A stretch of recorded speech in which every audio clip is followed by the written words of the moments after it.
Comme ça, on a plusieurs copies. Est-ce que C'est parti David... pour ma part. Ouais. Est-ce que David et Léonard, vous pouvez confirmer que vous arrivez? Je ne dois pas vous donner d'autorisation en plus. Non, c'est bon.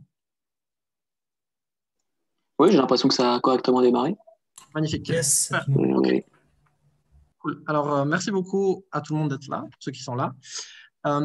Aussi, avant de commencer, j'aimerais remercier Thomas et Zero Mission Group. Donc, c'était un plaisir d'organiser ça avec vous. Merci aussi pour votre collaboration. Donc, c'était vraiment un plaisir de pouvoir proposer ça. Et enfin, merci à Maxime pour ta présence ce soir et pour le temps que tu nous accordes et pour cette présentation qui s'annonce passionnante. Donc, j'espère que ça plaira aux étudiants et en tout cas, on aura une trace enregistrée. Donc, on pourra la transmettre à ceux qui n'ont pas la chance d'être là ce soir.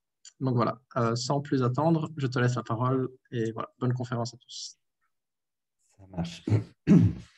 Merci beaucoup d'abord pour l'invitation.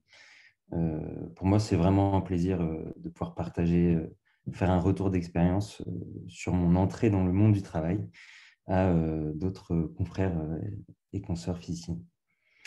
Alors, donc aujourd'hui, je vais vous parler un petit peu du parcours que j'ai effectué et surtout les étapes, le cheminement intellectuel qui m'a amené à choisir le métier que je fais aujourd'hui. Et voilà les difficultés et les atouts que m'ont conféré le cursus de physicien. Alors donc la présentation, elle va s'organiser en deux étapes. Une première étape où je vais vraiment parler de l'engagement professionnel pour le climat et une seconde étape avec une petite formation à la neutralité carbone. Sachant que comme j'aime bien qu'on prenne du temps pour les questions, c'est possible qu'on dépasse un petit peu les 1 heure. Alors, donc un petit préambule. D'abord, ceci est un témoignage. Il faut vraiment le voir comme un retour d'expérience. Et c'est un exemple du passage des études au monde du travail. Je vous encourage aussi à solliciter un maximum de personnes au cours de vos études et lors de votre master, à la fin de vos études, etc., d'anciens étudiants, parce que voilà, chaque retour, chaque conseil est bon à prendre. Et moi, ça m'a été très utile dans ma recherche d'emploi. Donc, ça s'adresse aussi aux physiciens et physiciennes en particulier, mais c'est applicable bien sûr aux autres sections. Et enfin, il n'y a pas de cooptation chez Carbone4, donc je ne pourrai pas vous aider à faire passer un CV, etc. Donc, très rapidement, parce que ce n'est pas le plus important, la présentation de mon parcours, j'ai d'abord fait un bachelor en physique, donc 2 premières années. Ça ne veut absolument rien dire de rater sa première année, ou d'autres années d'ailleurs. J'ai fait le choix de travailler dans le secteur de l'énergie dès ma première année grâce au cours de SHS, Enjeux mondiaux sur l'énergie, qui m'avait vraiment marqué. Ensuite, j'ai fait un échange en Suède qui m'a permis d'abord de prendre d'autres cours de physique, d'autres cours que des cours de physique. Il m'a aussi fait réaliser que le PFL, c'est un niveau qui est excellent, mais qu'il fallait que j'oriente mon parcours vers l'environnement puisque le cursus de physique ne me permettait pas d'être opérationnel pour le monde du travail. Ensuite, j'ai fait un master en physique appliquée avec principalement des cours de physique des matériaux. C'était bon pour ma culture générale, on va dire, mais ça ne me sert plus à grand-chose maintenant. Une difficulté que j'ai rencontrée, c'est que c'était impossible de prendre des cours d'autres sections, et en particulier de la section environnement. Donc ça, c'est un retour que j'ai à faire auprès de la section physique, c'est encourager les étudiants, en particulier en master, à prendre des cours d'autres sections pour pouvoir voilà, acquérir des compétences en cartographie, sur le changement climatique, etc., qui sont très utiles pour la suite. Donc pour compléter mon profil, j'ai fait un mineur en Science, Technology and Area Studies qui est proposé par le Collège des Humanités, dont le directeur est Eric Wesley. Et je faisais partie du groupe sur l'impact du changement climatique dans l'Arctique russe. Ce mineur est vraiment exceptionnel. On est parti faire une expédition polaire dans l'Arctique russe, étudier l'impact du changement climatique dans la région.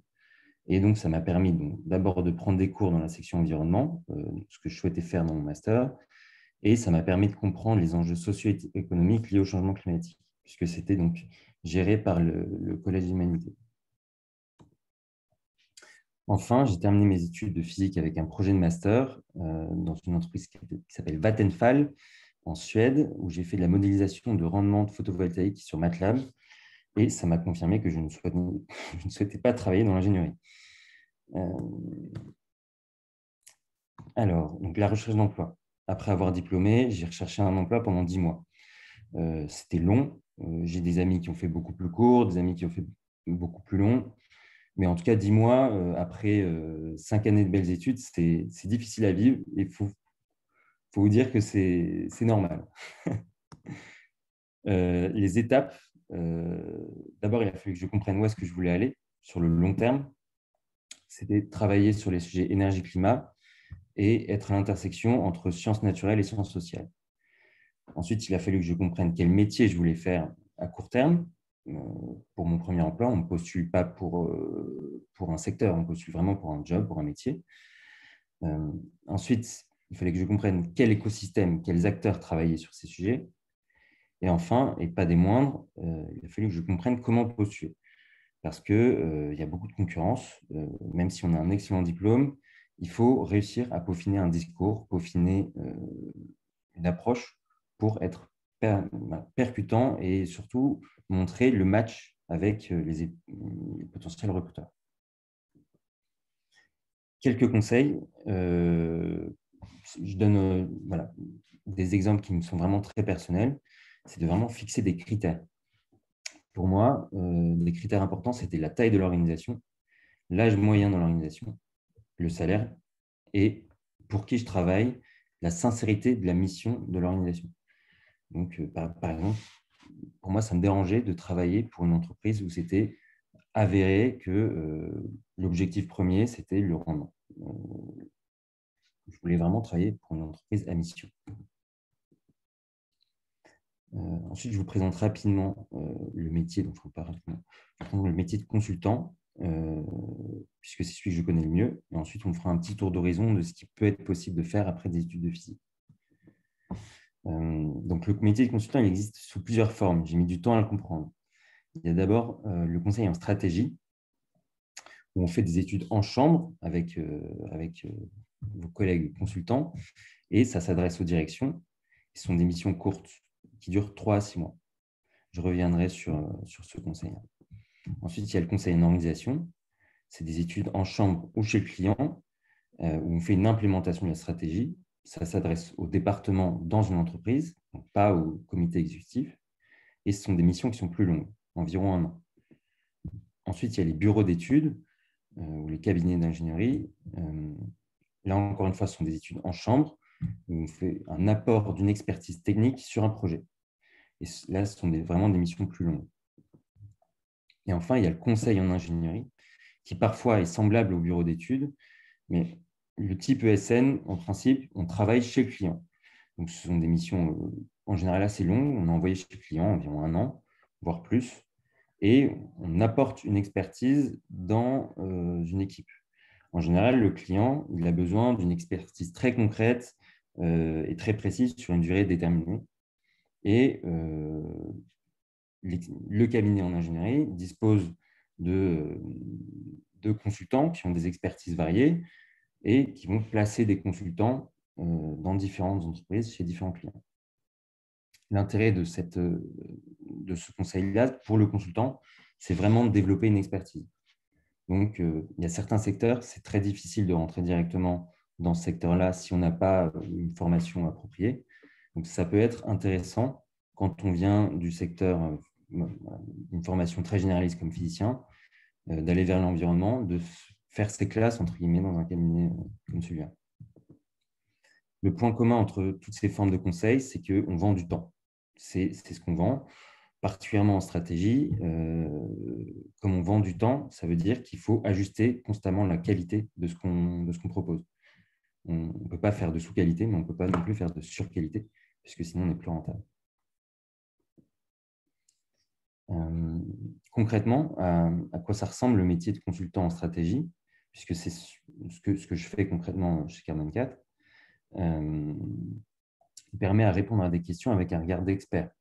Donc, le client vient nous voir et nous dit, voilà, j'ai ce problème, quelle est mon empreinte carbone, comment est-ce que je fais pour réduire mes émissions, comment est-ce que je fais pour chiffrer mes émissions, les actions que j'ai faites pour le climat, pour une communication, etc., pour le pilotage de mes actions, ou encore des missions un peu plus stratégiques, comme combien coûte une tonne d'acier dans un monde bas carbone, ou alors dans un monde à plus 3 degrés ou à plus 5 degrés. Comment est-ce que j'anticipe justement les effets du changement climatique, que ce soit lié au risque de transition ou au risque physique sur le coût de mes matières premières, etc. Donc concrètement, à quoi ça ressemble? Déjà, il y a un petit graphe qui montre l'évolution des capacités en maths. On ne fait plus du tout des quadifs quand on fait du conseil, hein. C'est du Excel et voilà, c'est des taux d'accroissement, des additions, des soustractions. Pas beaucoup plus.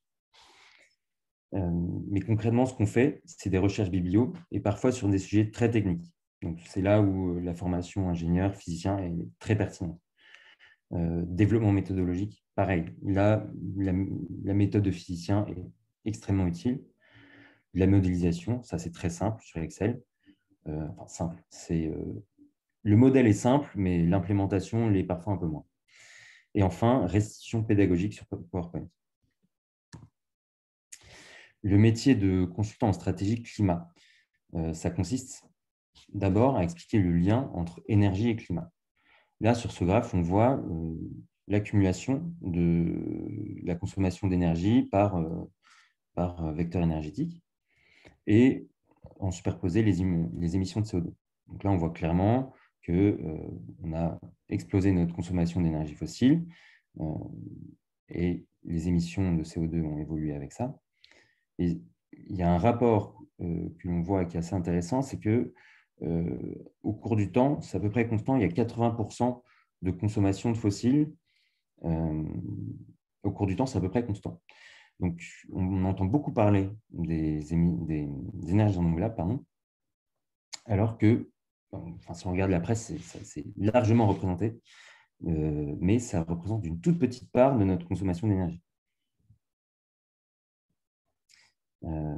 Une autre des facettes de notre métier, c'est de sensibiliser sur les conséquences du changement climatique. Là, on voit l'anomalie de température sur la moyenne 2014-2009 comparée à il y a peu près 70 ans. Donc, concrètement, le métier que j'exerce, c'est sensibiliser et conseiller sur deux types de risques, soit les risques physiques liés au changement climatique. Donc, si on se dirige vers un monde qui est à plus 5 degrés, qu'est-ce que ça veut dire pour l'entreprise? Quels sont les risques sur sa chaîne de valeur, sur ses approvisionnements, ses opérations, même sur la pertinence de ses produits ou services sur un marché? Et à l'inverse, quels sont ces risques de transition? Par exemple, la perte de clients parce qu'ils se désintéressent de ces produits, ou alors tout simplement une taxe carbone qui va arriver, ou alors qui va augmenter. Donc, on aborde toujours le problème sous ces deux faces, et la réalité, c'est toujours un mélange des deux. Il va y avoir des mesures de transition et il va y avoir de plus en plus d'impacts liés au changement climatique. Donc, il faut alerter et conseiller les organisations sur ces risques-là.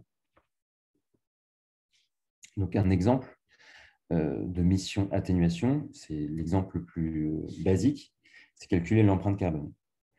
Donc, c'est mesurer l'exposition au risque de transition sur la chaîne de valeur.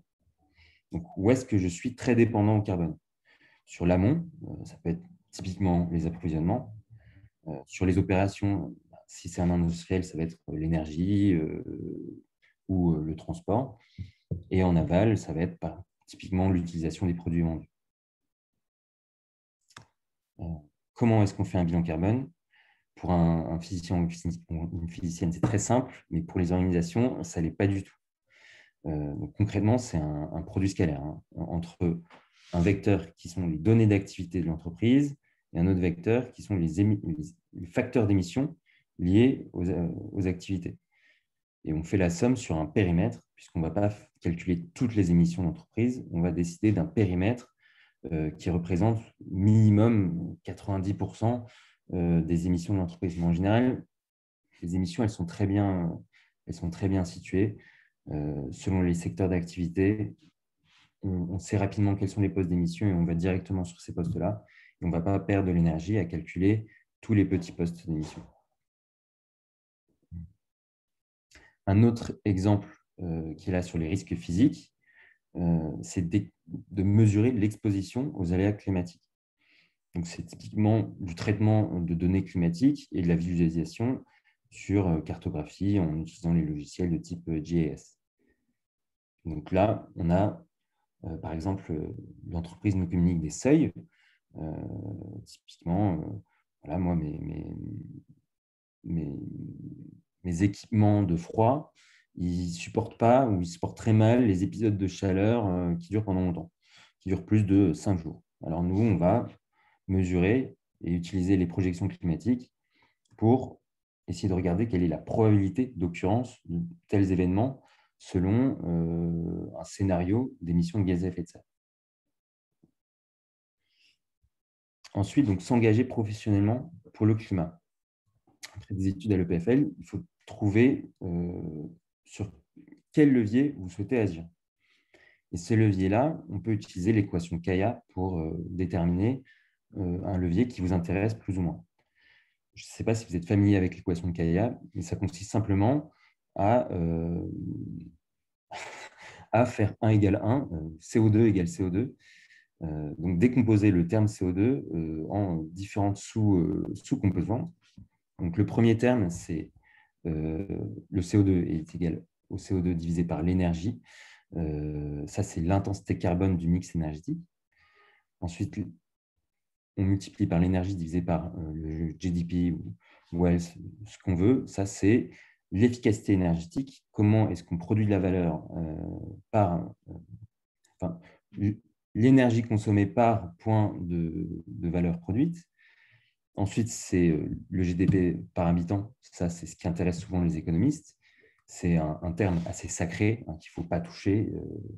Il y a un dogme autour de ce PIB. Et enfin, la population.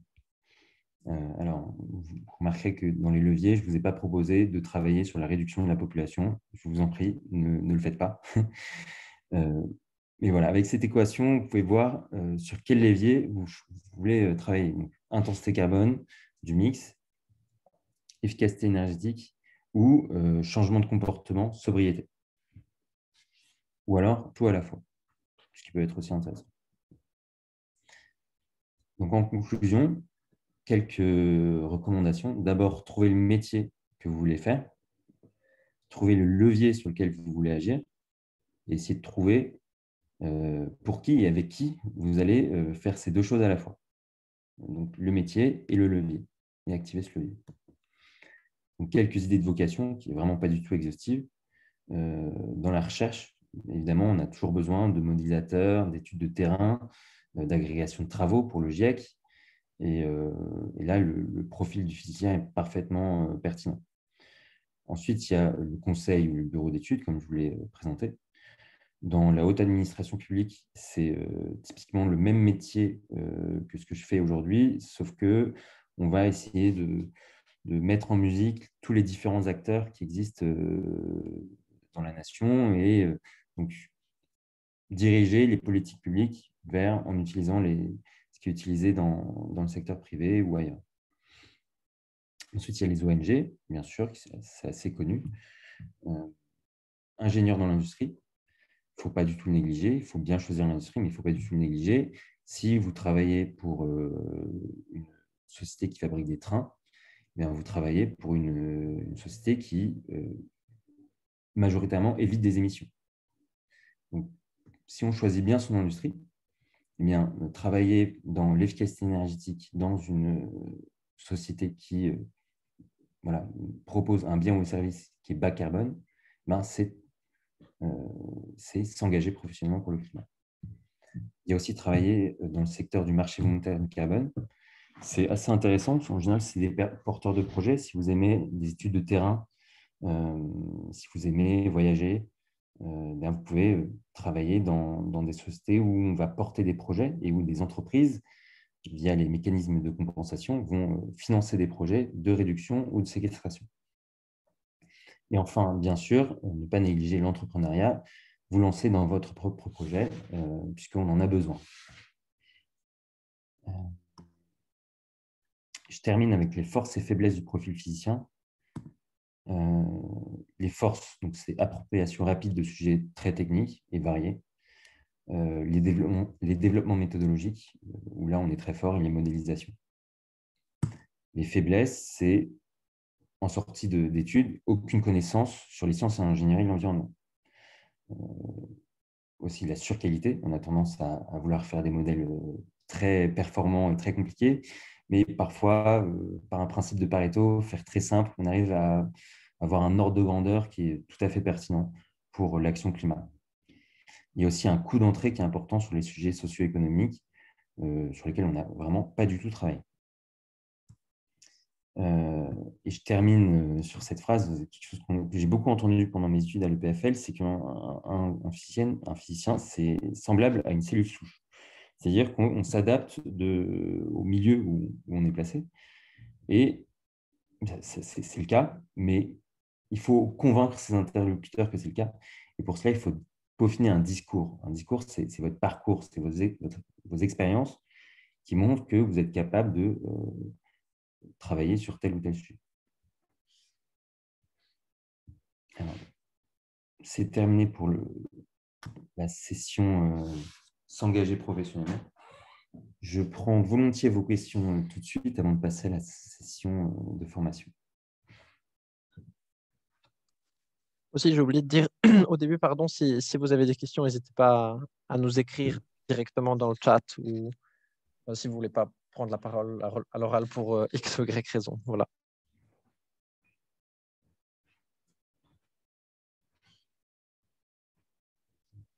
Bonjour. Bonjour. J'aurais une question concernant quels sont les genres d'entreprises qui font le plus appel à ce type de service de consultation pour le climat? Très bonne question. Alors, chez Carbone 4, en tout cas, la majorité de nos clients sont des très grosses entreprises. Parce que les priorités, peut-être, sur une petite entreprise, c'est de développer l'activité commerciale, développer vraiment l'activité, alors que les plus grosses entreprises ont les moyens et aussi sont beaucoup plus exposées à des risques sur leur activité et donc se mettre en action. Mais pas seulement, on a aussi des startups ou même des ONG qui nous consultent pour avoir un avis d'expert sur les questions carbone. Donc c'est assez varié, mais dans l'ensemble, c'est plutôt des grosses boîtes.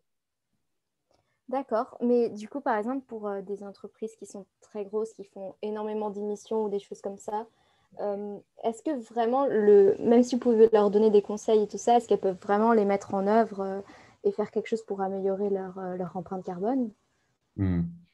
Bah, c'est toujours la frustration avec le conseil. Nous, on leur donne nos recommandations, on leur donne une feuille de route.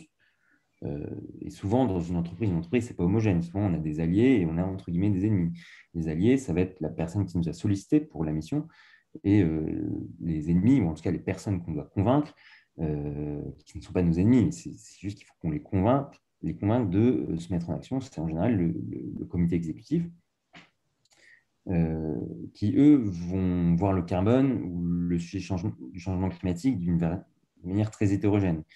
Il y a des personnes très haut placées dans des très grandes entreprises qui vraiment prennent le sujet à bras le cœur et d'autres qui voient ça comme quelque chose de très secondaire après le profit. Donc, c'est variable au sein même d'une entreprise et entre entreprises.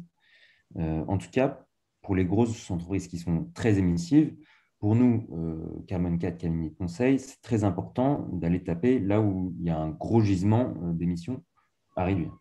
Donc, les grosses entreprises qui émettent beaucoup, si on refuse de leur parler, eh ben, on doute qu'elles baisseront leurs émissions d'elles-mêmes. C'est sûr. Ben, merci beaucoup. De rien.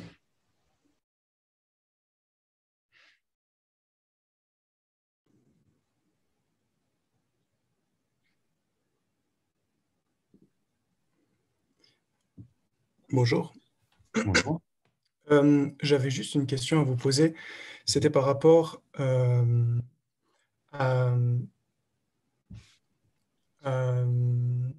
Bientôt, il va y avoir en Suisse les votations sur une taxe CO2. Et il y a beaucoup de gens qui se plaignent en disant que enfin, c'est pas la population qu'il faudrait d'abord demander de faire des efforts et de réduire leur émission de CO2, mais ce serait plutôt aux grosses entreprises qui justement émettent énormément d'émissions. Et je voulais juste savoir ce que vous en pensez de ça, et est-ce que ça a un réel... on m'a souvent dit que les efforts individuels étaient inutiles et que de toute façon, voilà, ça servait à rien qu'on trie quoi que ce soit ou qu'on change notre alimentation, et que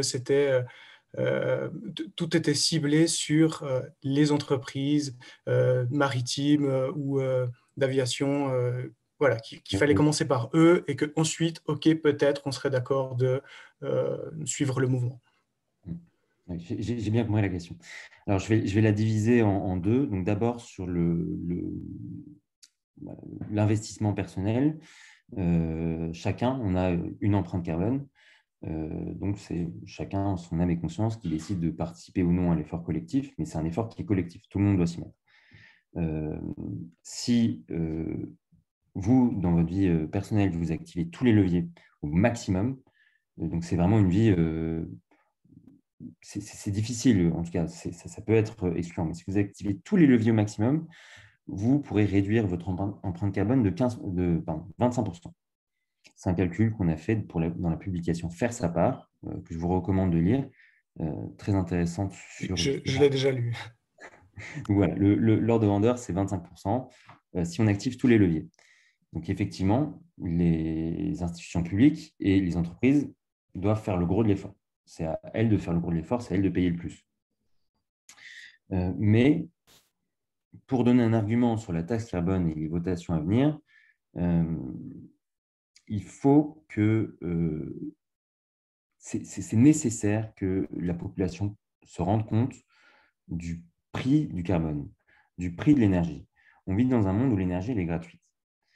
On vit dans un monde où on peut tout avoir facilement pour pas cher. Mais avec le changement climatique et les contractions des réserves du stock géologique d'énergie fossile, on va arriver à un moment où on en aura moins d'énergie. Ça va arriver à un moment, changement climatique ou pas. Donc, il faut s'y habituer dès maintenant à accepter que pour avoir des biens, eh ben, ça coûte plus cher. Mais ça ne veut pas dire qu'on aura une vie moins confortable ou moins intéressante. C'est juste qu'il faut l'orienter vers de la valeur un petit peu plus humaine et moins matérielle. Voilà, c'est ma réponse à cette question. Merci beaucoup.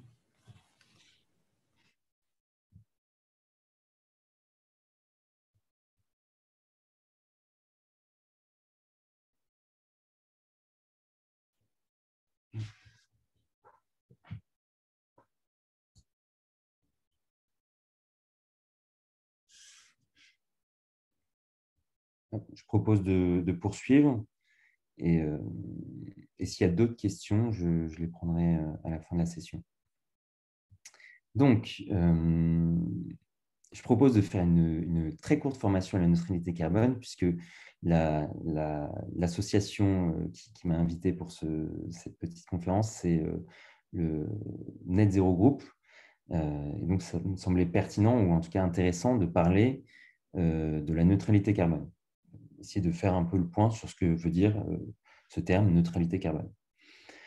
Pour information, c'est un sujet que je traite quasiment quotidiennement dans le cadre de mon travail, puisque je suis sur un projet qui s'appelle Net Zero Initiative, qui cherche à redéfinir ce que c'est que la neutralité carbone des entreprises.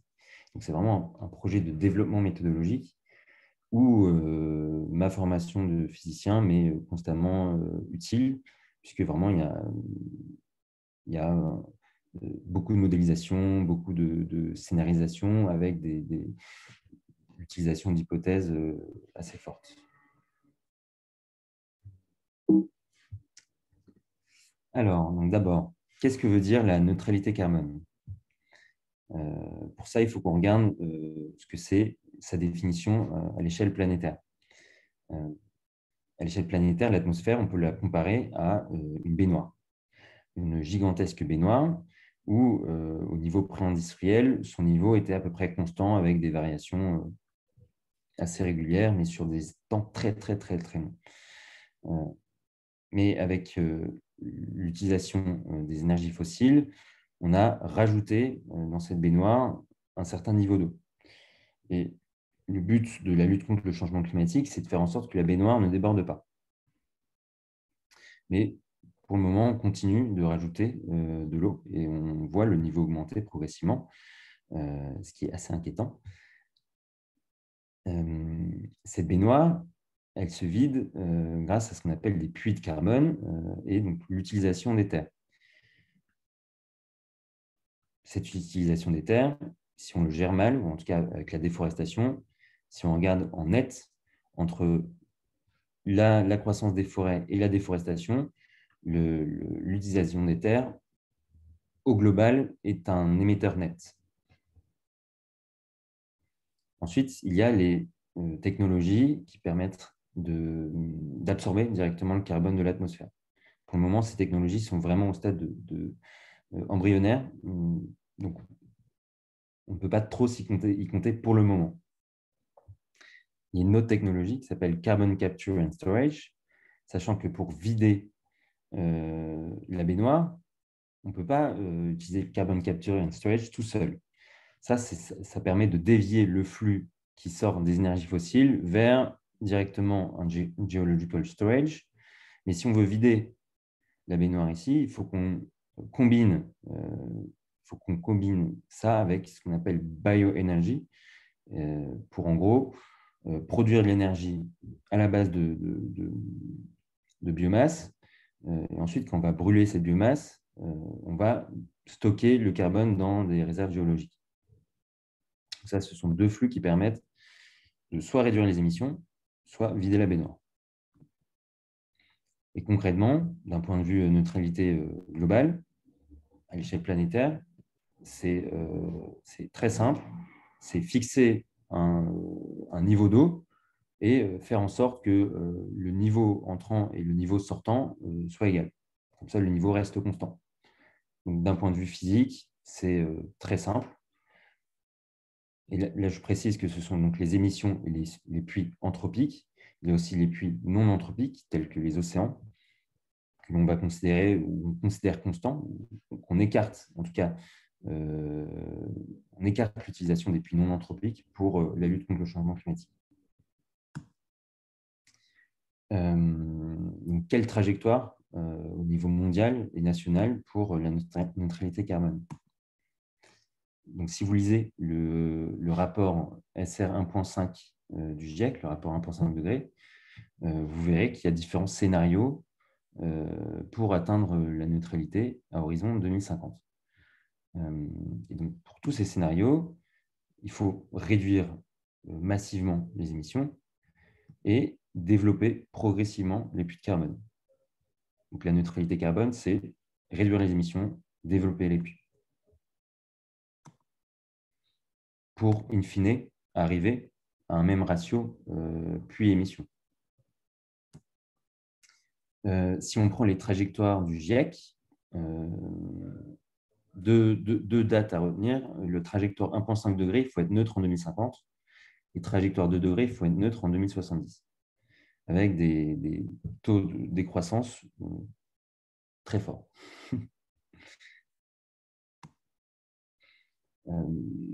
Les chemins possibles pour atteindre la neutralité, ils ne sont pas du tout uniques. Et les modélisations du GIEC, elles non plus pas du tout uniques. Et si, par exemple, on émet plus maintenant, eh bien, il faudra réduire d'autant plus après. Et ça fait partie des métiers que je trouve absolument passionnants, c'est de modéliser les possibles en termes d'émissions de gaz à effet de serre et de regarder quelle trajectoire amène à 1,5 degré, 2 degrés, etc. Ensuite, la neutralité carbone pour les organisations.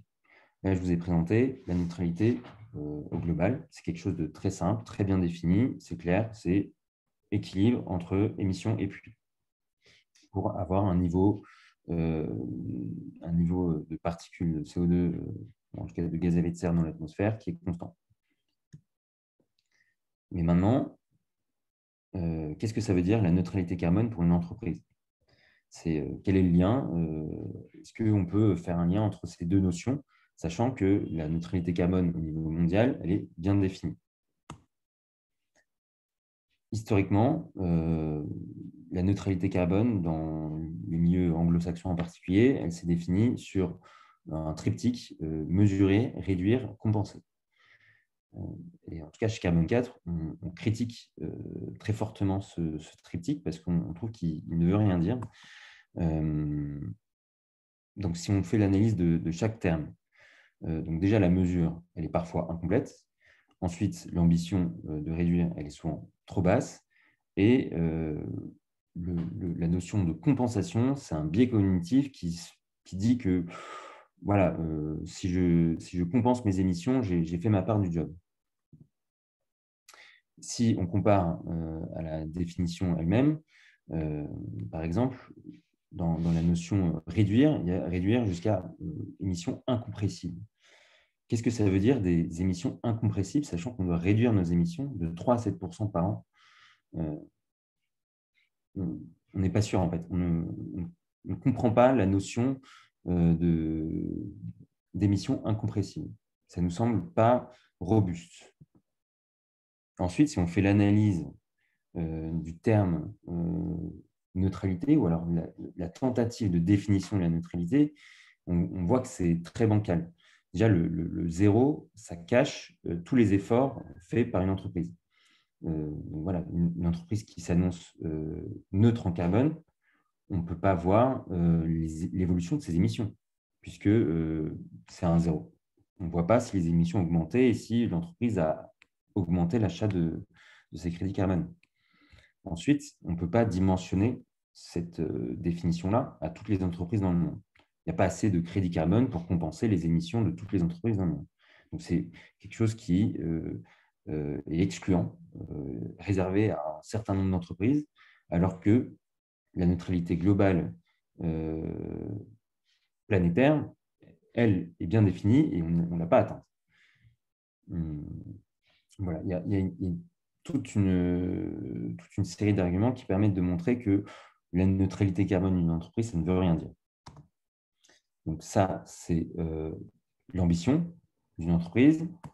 Ça, c'est ce qu'elle annonce, et ça, c'est son ambition. C'est souvent comme ça. On voit, je vais être neutre en 2025, en 2030, mais derrière, si on regarde l'évolution des émissions, ou alors le périmètre d'engagement, c'est toujours peu robuste. Et donc, chez Carbone 4, on propose un nouveau référentiel pour définir ce que c'est que la neutralité carbone d'une entreprise, ou alors comment est-ce qu'une entreprise peut contribuer à la neutralité carbone mondiale. Pour ça, on reprend notre schéma où on veut obtenir l'équilibre entre le flux entrant des émissions et le flux sortant des puits de carbone. Donc, on peut jouer sur 3 leviers. Le premier levier, c'est ce qu'on appelle le pilier A, c'est réduire les émissions, réduire ses propres émissions. Ça, c'est vraiment le levier le plus important. Vous l'avez vu sur les trajectoires. Il faut faire une trajectoire de réduction très grande et très rapide. Donc, c'est le premier levier sur lequel il faut travailler. Deuxième levier, c'est aider les autres à réduire ces émissions. Donc, si typiquement, je suis un producteur de biogaz, eh bien, je vais aider les autres à réduire leurs émissions puisqu'ils vont acheter du biogaz à la place de gaz. Enfin, troisième pilier, le pilier C, c'est développer les puits de carbone. Donc, si on regarde pour le pilier A, l'indicateur, c'est les émissions induites. La nature, en absolu, c'est les émissions de gaz à effet de serre. Pour le pilier B, l'indicateur, c'est les émissions évitées. Et là, la nature physique de cet indicateur, ce n'est pas, c'est la différence entre deux flux. Donc, c'est la différence entre les émissions réelles et les émissions dans un scénario contrefactuel qui n'existe pas. Et enfin, développer les puits de carbone. L'indicateur, c'est un flux négatif d'émissions. Et la nature physique, c'est on retire des gaz à effet de serre de l'atmosphère. Concrètement, nous, ce qu'on propose, c'est aux entreprises de piloter dynamiquement leur contribution sur les 3 piliers et le long de leur chaîne de valeur. Donc, les émissions directes, donc c'est vraiment les opérations. Donc, c'est ce qu'on appelle le scope 1 dans les émissions, dans le bilan carbone. Et les émissions upstream et downstream, c'est vraiment les émissions indirectes, ce qu'on appelle scope 2 et 3 dans les méthodologies de carbon footprint. Ensuite, les émissions évitées, elles peuvent être de 2 natures, soit par les produits ou services, donc l'exemple du biogaz ou l'exemple du train, c'est comment est-ce que j'évite des émissions en aval de ma chaîne de valeur par l'utilisation de mes produits et services.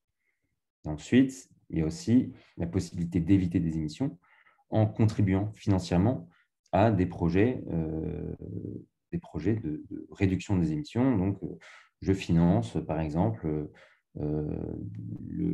la conversion d'une centrale à charbon vers une centrale biomasse, etc. Il existe plein de projets de réduction d'émissions. Et enfin, dernier pilier, c'est les puits de carbone. Alors là, une entreprise, elle a 3 options. C'est soit les puits de carbone qui sont dans sa chaîne de valeur, dans ses opérations, et ça, c'est typiquement les entreprises qui possèdent des terres en propre et qui produisent, donc les entreprises agroalimentaires, même les industries pharma ont leur propre terre, ont leur propre production de matières premières, et donc on peut augmenter cette production, cette séquestration carbone dans ces terres avec différentes méthodes dans les sols, de boisement, agroforesterie, etc. En indirect, upstream et downstream, c'est de même, sauf qu'on va aider nos parties prenantes dans la chaîne de valeur à faire ça sur leur terre, donc les fournisseurs ou les clients. Et enfin, pendant séquestration de la finance carbone, c'est de financer des projets de séquestration. Donc, vous financez par exemple un reboisement, quelque chose comme ça. Notez que dans le monde de la séquestration carbone, ces 2 catégories, il n'y a aucune distinction. Si vous achetez un crédit carbone, on ne vous dira pas si c'est un crédit carbone d'émissions évitées ou de séquestration. Et nous, on pense que c'est un problème puisque ça masque en fait le flux physique qui est le plus important à regarder. En fait. On doit piloter ces 3 piliers dynamiquement et se fixer des objectifs qui soient en accord avec la science. Parce que la science, elle est très claire. Elle dit qu'il faut réduire les émissions, donc il faut réduire son A. Il faut absolument aider les autres à réduire ces émissions et il faut progressivement développer ces puits. Donc, il ne faut pas massivement acheter des crédits carbone pour essayer de compenser une empreinte carbone. Voilà, c'est notre discours. Merci pour votre attention. Super, merci beaucoup pour la conférence. C'était très intéressant. J'espère que ça a plu aussi aux étudiants. Si vous avez des questions, n'hésitez pas. Je vois qu'il y a des choses dans le chat aussi, mais ça n'a pas l'air d'être des questions. Mais je vous invite à les lire quand même. Mais voilà, si vous avez des questions, n'hésitez pas à les poser soit en live ou soit directement. Enfin, vous pouvez nous écrire aussi. On s'occupera de les transmettre oralement. Voilà. Merci beaucoup en tout cas, Maxime, pour la conférence. Et voilà, on reste à l'écoute s'il y a des questions. Moi, j'aurais une question sur la motivation personnelle. Donc, c'est-à-dire, est-ce que tu vois suffisamment de changements au quotidien pour continuer à avoir envie de faire ça? Parce que moi, un peu la peur qui me fait dans cette histoire, c'est de se dire, tu fais tout stuff, et en fait, à la fin, comme tu as dit, les boîtes sont là, c'est cool, puis en fait, ils font rien derrière. Donc, est-ce que c'est un peu ce qui se passe, ou au contraire, il y a vraiment une vraie volonté et les choses bougent, lentement, mais bougent? Je pense que ça dépend des missions. J'ai des collègues qui ont vécu des situations difficiles avec des clients parfois, mais dans l'ensemble, ça se passe toujours bien. Le problème, c'est qu'on ne voit pas on ne voit pas les efforts, ou alors on aurait un moyen de vérifier si nos recommandations ont été suivies, mais dans 5 ans. Parce que les émissions, elles ne baissent pas immédiatement à la fin de notre mission.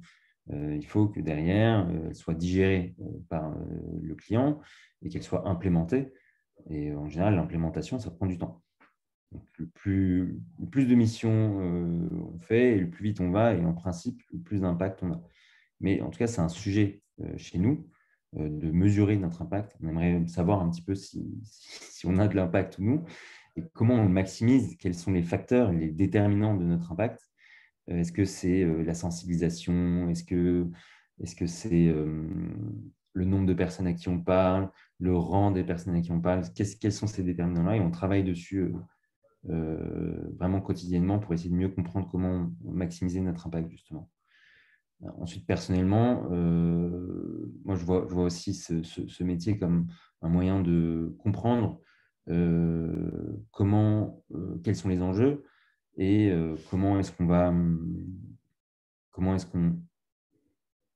quelles sont les trajectoires à suivre, en fait, d'un point de vue émissions de gaz à effet de serre, et quelles sont les industries intéressantes, les métiers intéressants pour travailler pour le climat.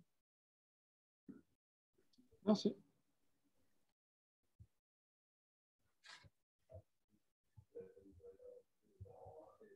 J'ai une question. Mhm. Pourquoi confondre la réduction des émissions et puis l'augmentation des puits carbone? Parce qu'au final, ça revient au même, non?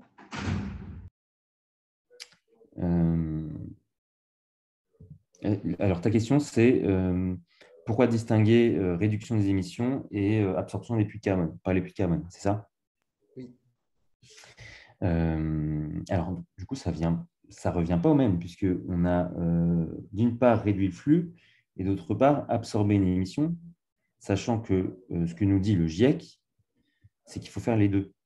Alors, on va essayer de retrouver cette slide-là.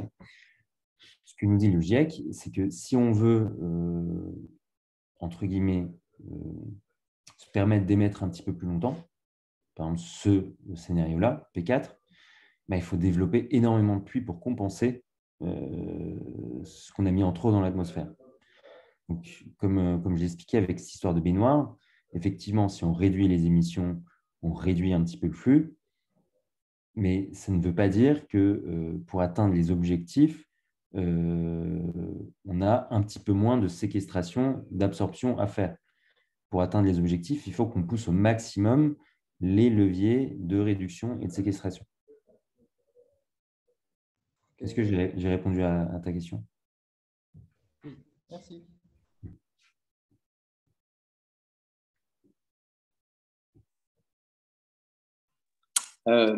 Bonjour. Déjà, merci beaucoup pour la présentation. C'était vraiment super intéressant. Et, en fait, j'avais une petite question à propos des pays auxquels on peut postuler. En fait, c'est juste pour savoir s'il y a, enfin, tu conseillerais, toi, personnellement, de postuler dans certains pays qui seraient peut-être plus à même de travailler sur ce genre de problèmes ou même les pays qui, au final, ont peut-être une empreinte carbone très, très importante, ils restent quand même très intéressants étant donné que c'est là où il y a le plus de défis. Je ne sais pas si… C'est intéressant comme question. Il y a la notion de maturité du pays ou la notion de gisement. Donc, voilà, les États-Unis, par exemple, c'est un pays où le gisement est énorme et la maturité, elle est très hétérogène selon les États. Mais on peut dire qu'elle est plutôt nulle, la maturité des États-Unis sur le climat. Californie, ça va. Par contre, le reste des États, pas trop. En Chine, par exemple, le gisement est énorme. Mais pareil, la maturité, elle n'est pas encore là en Chine et surtout très dépendante d'un État, de l'administration. Donc, je ne recommanderais pas nécessairement ces deux pays. Par contre, par exemple, travailler dans un pays où la maturité elle est très poussée, comme les pays scandinaves, c'est cool parce qu'on sent qu'on a vraiment de l'impact, on travaille avec des gens motivés, On n'a pas besoin de répéter que le changement climatique est une réalité, etc. Donc, c'est cool. Mais derrière, le gisement de gaz à effet de serre, il est assez bas. Donc, en termes de pays, je n'ai pas vraiment de recommandations. Je te recommanderais de faire ce choix-là plutôt sur là où tu souhaiterais vivre, plutôt que le gisement de gaz à effet de serre. Mais effectivement, c'est une question qui est intéressante. En tout cas, en Europe, même si on est relativement mature sur la question, le gisement de gaz à effet de serre reste intéressant. Et comme je le montrais, il n'y a pas que l'atténuation, il y a aussi l'adaptation. Et là, chacun va en prendre pour son grade. Donc, il y a du travail aussi. Et l'adaptation de la Suisse au changement climatique, je pense que ce serait intéressant. En particulier, voilà, les cycles hydrologiques liés à la fonte des glaciers, etc. Ok, ouais. Bah, merci beaucoup pour ta réponse. Ouais.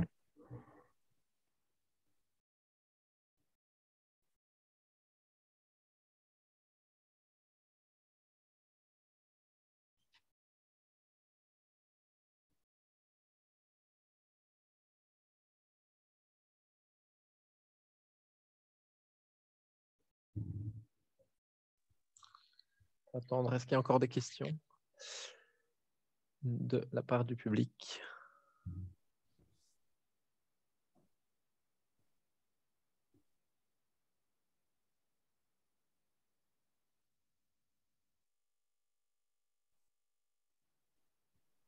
Bon, puisque j'ai un peu de temps, je peux vous montrer 2 slides supplémentaires. Ah, bah, volontiers alors, ouais. C'est des slides que j'avais masqués. Je pensais que j'aurais un peu moins de temps. Je suis allé un peu plus vite que prévu. Ça montre la répartition des émissions par secteur. C'est intéressant de regarder, même si moi, en tant que physicien, j'ai toujours préféré la répartition par vecteur énergétique, parce que je trouve que ça fait beaucoup plus de sens. Par exemple, dans l'industrie, on compte la consommation d'énergie, mais on compte la consommation d'énergie directe, donc la consommation de gaz sur le site industriel, la consommation de coke pour la fabrication d'acier, etc. Mais on compte aussi les émissions liées, qui sont non fossiles, qui sont en particulier liées à la production de ciment. On produit du ciment, il y a une réaction physique qui produit du CO2. Et comme on produit énormément de ciment, et ben, ça devient significatif. Sur la déforestation, ça représente 11% des émissions mondiales en 2019. Alors qu'en France, heureusement, on est épargné, on déforeste très peu, ça représente 0%.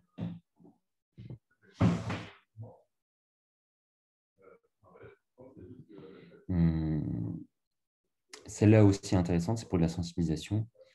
On voit en gros l'évolution de la concentration de CO2 dans l'atmosphère depuis jusqu'à moins 800 000 ans avant notre ère. Sachant que ces courbes-là, on l'a eu grâce aux courbes de Vostok qui ont permis en fait de recueillir des concentrations,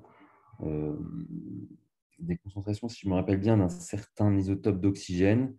Et cette concentration était liée à la concentration de CO2 dans l'atmosphère. On peut tracer donc la concentration de carbone dans l'atmosphère depuis des milliers d'années, et on voit bien, que tout récemment, ça explose.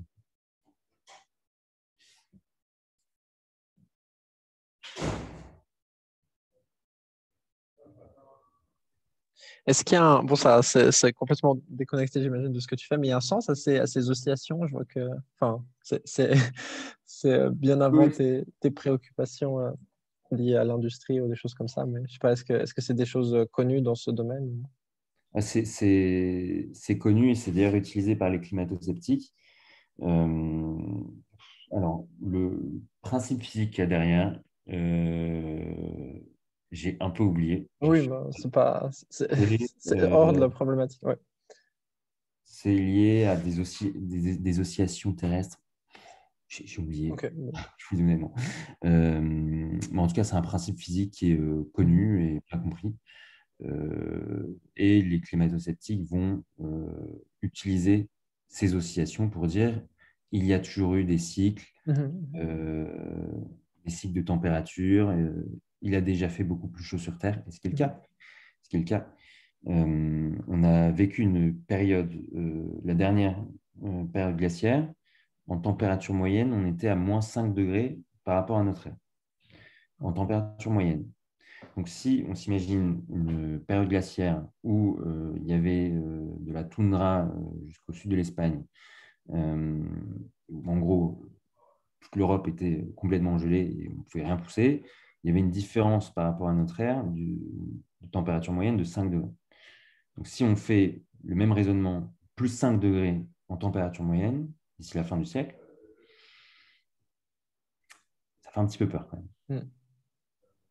Oui, non, c'est sûr. Surtout qu'on voit, enfin, tu disais que c'était souvent repris par les climato-sceptiques, mais en tout cas, le graphe est assez clair et montre que ce n'est pas très pertinent de reprendre l'argument. Ouais. Est-ce que quelqu'un a des questions encore?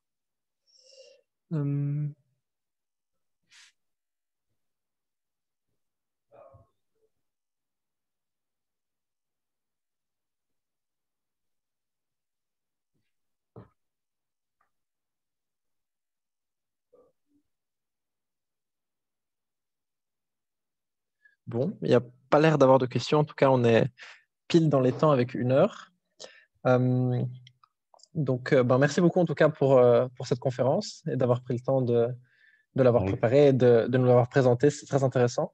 On espère que ça a plu aussi aux étudiants présents et on la rendra disponible en fonction. Tu peux nous tenir au courant, donc est-ce que ça t'arrange, enfin, qu'est-ce qui te correspond mieux au niveau de la potentielle confidentialité de ce que tu nous as montré? Est-ce que on a mis sur une...